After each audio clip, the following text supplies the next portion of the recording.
we can expect zero social distancing, more violence, more injuries to police officers. But let's go somewhere else that's been troubled by demonstrations, big demonstrations, and now some action by the Chinese government, leaving a very, very uncertain future for the people of Hong Kong. And I'm joined by Dr. Darren Mann, a Hong Kong-based British surgeon who's been providing humanitarian assistance on the front line at some of these violent protests. Darren, hello and welcome for joining us here on LBC. Nigel, good morning. Good morning. So a very strange situation. A lot of us were crying out for Boris Johnson to take the lead over Hong Kong and condemn the Chinese government, sort of imposing potentially authoritarian rule. But in the end, what he did was to say, well, maybe up to 3 million Hong Kong people could come and live in the United Kingdom.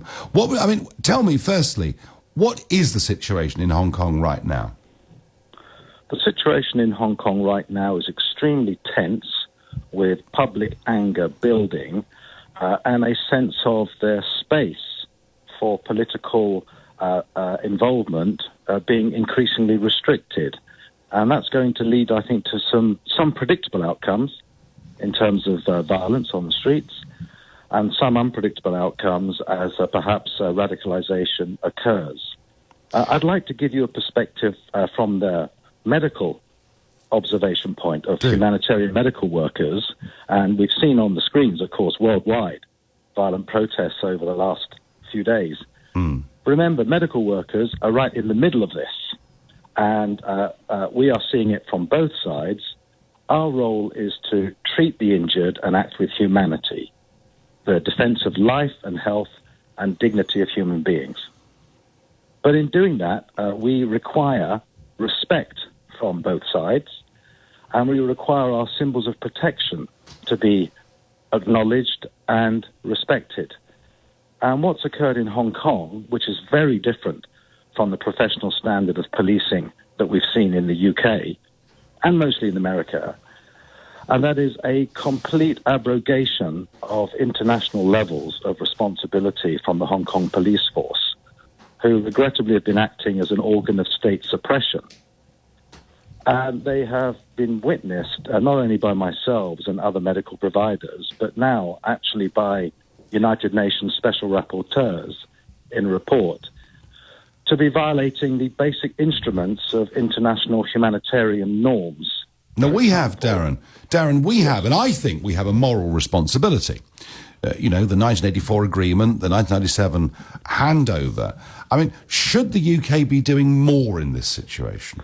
Well, absolutely. I think when you see in quality medical journals and in the press signs of police in Hong Kong harassing and unlawfully arresting and detaining medical workers, doctors and nurses clearly wearing high-visibility vests, being made to kneel with their hands behind their back, zip-tied, and arrayed as so many terrorists, humiliated in public, I think it's an abomination to anybody that upholds the standards and principles of humanitarianism.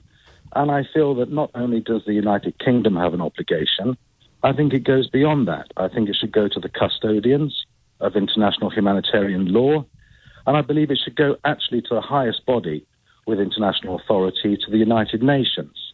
And I believe what we should see a call led by this government is for the United Nations to appoint a special rapporteur to monitor human rights in Hong Kong, and a special envoy to act as a route for dialogue between the people and the Hong Kong government and the Chinese government. Because what's been lacking here is any willingness on the side of the Hong Kong government and its Chinese supervisors to engage with the people's genuine requirement for an involvement in participatory governance. Darren, thank you very much indeed for joining us. That was Darren Mann from Hong Kong saying there needs to be somebody at the highest level from the UN there in Hong Kong, acting as a rapporteur for the situation there.